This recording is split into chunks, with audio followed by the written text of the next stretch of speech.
අද අපි කතා කරන්න යන්නේ ඔයා ඇත්තටම නාසිස්ටික් ප්‍රේමයක උරුමකාරයෙක්ද කියලා බලන්න පුළුවන් චූටි ඉඟි ටිකක් ගැන. සාමාන්‍යයෙන් ආදරයක් හම්බ වුණාම මිනිස්සෙක් ජීවිතේ විඳින්න පුළුවන් ලස්සන හැඟීම් ටිකක් තියෙනවා. ඒ කියන්නේ ජීවිතේ විඳිනවා. එතකොට ආදරණීය බව, ජීවිතේ ජීවත් වෙනවා කියලා දැනෙන ෆීලිං එක. තමන්ට කෙනෙක් ඉන්නවා. තමන්ට තමන්ගේ ආත්මය හම්බුණා. අපි කියන්නේ සෝල්මේට් කෙනෙක්. ඒ වගේ හුඟා ලස්සන ආදරණීය ෆීලිංග්ස් වලින් තමයි ඒ කාලෙට ජීවිතේ පිරෙන්නේ, හිත පිරෙන්නේ. හැබැයි නාසිස්ටික් ප්‍රේමයකදී ටිකක් තත්ත්වය වෙනස් නේද? ඔව් මට හිතෙනවා දැන් ඇත්ත ආදරයේදී අපිට ගොඩක් දුරට ලැබෙන සාධනීය දේවල් පොඩි ගැටලු තියෙන්න පුළුවන්. නමුත් බොහෝ දුරට ඒකේ අපිට ලැබෙන පොසිටිව් ෆීලිංග්ස්. එතකොට මට හිතෙනවා නාසිස්ටික් ආදරයක උරුමකාරයෙක් වුණොත් අපේ මනස හරියට යකාගේ කම්මලක් වගේ. මට හිතෙන්නේ ඒක අදෘශ්‍යමාන යකාගේ කම්මලක්. ඒ කියන්නේ ඉන්විසිබල්. මොකද මේකේ තියෙන පීඩනය දන්නේ ඒ නාසිස්ටික් ආදරය විඳින කෙනා විතරයි. ඒක හරිම පීඩාකාරී හැඟීමක්. ඇයි මම කියන්නේ ඒ නාසිස්ටික් ආදරයක හිමිකාරයෙක්ගේ හරි මනස යකාගේ කම්මලක් වගේ කියලා. මොකද මේ ආදරයේදී අපිට මේ ආදරය කරන නාසිස්ටික් පුද්ගලයා අපිව නිරන්තරයෙන් ව්‍යාකූල කරන්න බලනවා. ඒගොල්ලෝ සමහරට ලෝකෙට ඉතාම හොඳ පුද්ගලයින් වෙන්න පුළුවන්. නමුත් නාසිස්ටික් ඒ ආදරේ විඳින කෙනාට වෙනස්ම කෙනෙක් වෙන්න පුළුවන්. සමහරට හැඟීම් විරහිත, නිතර ඒගොල්ලන්ගේ වටිනාකමක් නැහැ කියලා හංගවන, ඒගොල්ලෝ හැමතිස්සෙම ප්‍රශ්න කරන තැනට ගේනවා. ඇත්තටම මම හොඳ කෙනෙක්ද? එහෙම නැත්නම් මෙතන වැරද්ද තියෙන්නේ මගේ ඇතුළේද? කියලා නාසිස්ටික් ආදරයක විඳිතයා Tamanගෙන්ම ප්‍රශ්න කරන තැනට ගේනවා. අපි ඉදිරියේදී කතා කරමු නේද ඒක පිළිබඳව. හැබැයි මම හිතන්නේ මෙතන වැදගත්ම දේ අයෝ මේක වෙන්නේ behind the close. මේක මිනිස්සු ඉස්සරහ වෙන දෙයක් නෙමෙයි. එතකොට වින්දිතයා හුඟක් වෙලාවට එළියට ගිහිල්ලා මේ ගැන කතා කරන්න බයයි. එයාට තියෙන self doubt එකක්. තමන් ගැනම බයක්, තමන් ගැනම ඇත්තටම සැකයක් වගේ දෙයක් තියෙනවා. හරියටම හරි. හිතෙන දේ වැරදිද? ඔව්. නැත්නම් වැරද්ද මගේද? ඔව් මොකද ඒගොල්ලෝ දැන් එළියේ පිටස්තර පුද්ගලයන්ට බොහොම ආදරණීය ලෙස සලකන පුද්ගලයින් වෙන්න පුළුවන්. නමුත් අපිට ඒගොල්ලෝ ඊටාම නපුරු හැඟීම් විරහිත ලෙස සලකන පුද්ගලයෝ වෙන්න පුළුවන්. එතකොට අපිට හිතෙනවා මුළු ලෝකෙටම යා හොඳ නම් මට විතරක් නරක වෙන්න පුළුවන්ද කියලා. ඉතින් ඔය ව්‍යාකූලතාවය තවත් නොඑක් දේවල් මේකට එකතු වෙන්න පුළුවන්. නමුත් මූලික මේ ව්‍යාකූලතාවය අපේ ඔළුව යකාගේ කම්මලක් බවට පත් කරනවා. ඔව්. ඒ එකම තමයි. දැන් අර අපි කියනවා වගේ මේ මෙහෙම ආදරයක් උරුම වුණාම ජීවිතේ හිමීට අපිට තේරෙන්නේ නැතුව කාන්දු වෙලා යන, නැති වෙලා යන අපේ වටිනාකම් ටිකක් තියෙනවා. අපි ඒවත් කතා කරමු. නාසිස්ටික් පුද්ගලයෙක් සමහරවිට අනිත් පුද්ගලයාගේ සුන්දර දේවල් හොරා ගන්න පුළුවන්. අපි අහලා තියෙනවා නාසිස්ටික් පුද්ගලයෝ ඒගොල්ලන්ගේ වින්දිතයන්ව අයිසොලේට් කරන්න බලනවා. ඒ කියන්නේ මුලින් ඒගොල්ලන්ගේ සපෝට් සර්කල් එකට පෙන්නනවා තමන් ඉතාම හොඳ කෙනෙක් කියලා. ඊට පස්සේ සමහරවිට ටිකෙන් ටිකේ සපෝට් සර්කල් එකෙන් මේ වින්දිතයව ඈඩ් කරන්න පුළුවන්. හුදකලා කරන්න පුළුවන්. එතකොට ඒ තමන්ට අන්නේ යාළුවෝ මිත්‍රයෝ පවුල නැති වෙන්න පුළුවන් නාසිස්ටික් ආදරයකදී. මේ හුඟක් වෙලාවට වෙන්නේ අපිට කාටවත් තේරුම් නැති වුණාට ඇත්තටම මේ නාසිස්ටික් පුද්ගලයෝ ඒගොල්ලෝ එන්ට නැති දේවල් අපි හිතමු ඒගොල්ලොන්ට හොඳ යාළුවෝ නැත්නම් ඒගොල්ලෝ කැමති නෑ එයාගේ ආදරවන්තයා හෝ ආදරවන්තියට යාළුවෝ ටිකක් ඉන්නවා. හොඳ රැකියාවක් තියෙනවා නම් හොඳ රැකියාවකින් එයාව අයින් කරනවා. එතකොට පවුලත් එහෙමයි. තමන්ට වඩා හොඳ පවුලක් තමන්ගේ ආදරවන්තයාට තියෙනවා නම් එයා මේ පවුලෙන් අයින් කරනවා.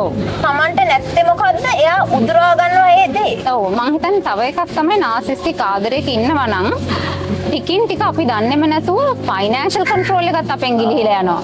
කියන මූල්‍යමය පාලනයක් අපිට තියෙන වස්කම් වලටවත් අපිට පාලනයක් නැති තැනට මේ ආදරයේදී අපිපත් වෙනවා. ඉතින් එච්චරකට අපේ ජීවිතේ සම්බන්ධයෙන් අපිට පාලනයක් නැති තැනට මේ නාසිස්ටික් ආදරයක් අපිව ගේන්න පුළුවන්. ඔව්.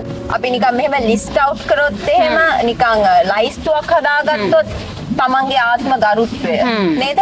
තමන්ගේ ආත්ම අභිමානය, තමන්ට තමන් ගැන තියෙන විශ්වාසය, ඊට පස්සේ තමන්ට තමන් ගැන තියෙන මූල්‍යමය මේ ශක්තිය.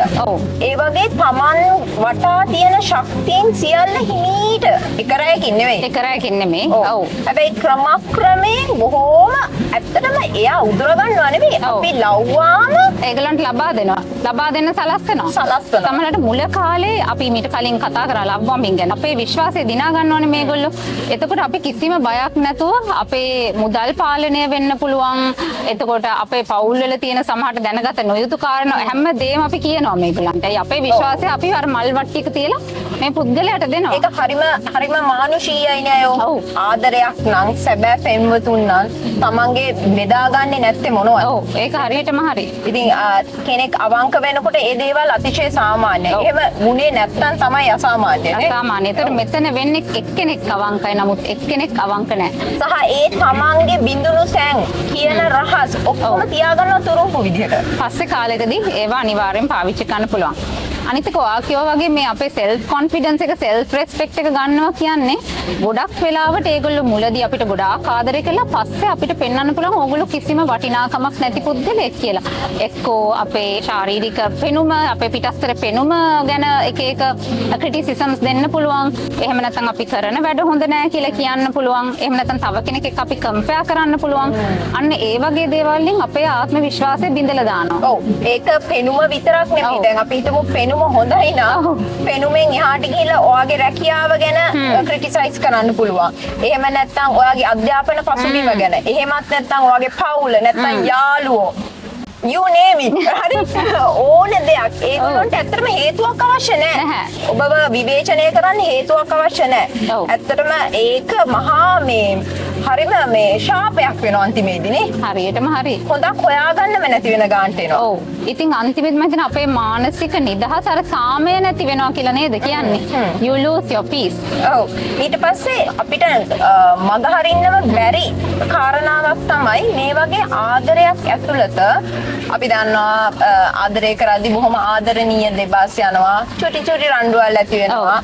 ඒව සාමාන්‍යයි. හැබැයි මේ පුද්ගලයෝ එක්ක කතා කරද්දී sannivedanaya කරද්දී සැලකිය යුතුම දේ තමයි කවදාවත් කිසිම දවසක එන්න බෑ අවසාන ප්‍රතිඵලයකට. ඒ කියන්නේ අවසාන කන්ක්ලූෂන් එකක් කියලා අපි කියන්නේ.